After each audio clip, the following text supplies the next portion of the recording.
about this, mastering this role and transforming into Monica Lewinsky. How did you get the hair perfect? And how did the costumes, especially that beret and the blue dress, when it came time to put those on, how was that transformation? Talk to me about it. Yeah, well, Ryan Murphy's work is always so visually remarkable and specific, so I was deeply excited when he called me to play Monica Lewinsky for so many reasons, but one of them was the visual specificity that I knew would be brought to the work. So you look at Sarah Paulson's transformation into Lena Tripp or Clive Owen's transformation into Bill Clinton, and it's undeniable. The artistry of hair and makeup, costumes, prosthetics, all of it was honestly remarkable to watch every day. But for me as Monica, it was her hair is iconic, so we had to do those remarkable wigs.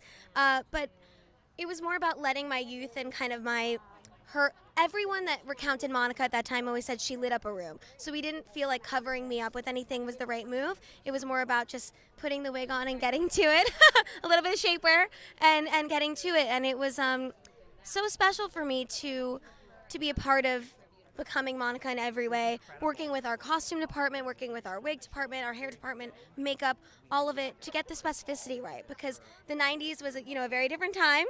I was a toddler, and we wanted to make sure we were getting lip colors and the style of the hair and the silhouettes of the dresses all completely right. But honestly, some of my favorite Monica costumes are one-off little looks that aren't the more iconic looks that you would think of. And I definitely took a couple things with me. Well, we love what you said when you were talking about Monica. As you put it, we're a we, talking about her. Were there ever moments that you two really got emotional reliving this time in her life? You know, Monica was very influential in working on the scripts with Sarah Burgess and Nina and Brad and Ryan. So by the time that I got the scripts, I knew that every word, every action that I was going to portray as Monica was sanctioned by Monica herself. So it was really freeing in that way. But of course, we do get emotional, and a lot of what I portray as Monica Lewinsky at that time is extremely emotional. And I took that job extremely seriously. The pain and the trauma that she had to go through was really palpable and very, very deep for me. And filming some of those scenes were the hardest scenes I've ever filmed. Now, you've mentioned Ryan a lot. Ryan said that you were the only actress he considered for this. And true that playing Monica Lewinsky had been something you had already expressed, interest in doing. What was so intriguing to you about this role? You know, it was really a one-off. I was asked at a panel I wrote an essay for a book that my friend Scarlett curated, and we were in London and we were at Waterstones, and it was a Q&A, and someone in the audience asked me, Beanie, who, if you ever wanted to play someone real, who would you play? And it just came out of my mouth, Monica Lewinsky.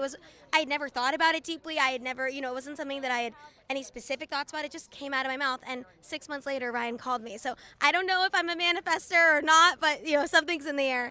But when Ryan called me, I was completely blown away. It was the most dramatic undertaking I had ever been considered for, and he also asked me to be a producer on the project, which was deeply meaningful for me and deeply empowering. So kind of in every way, it was a dream come true. My last question for you. You said you were a young girl yourself when this happened. You were 5 when all this was going on. How much do you remember about this scandal?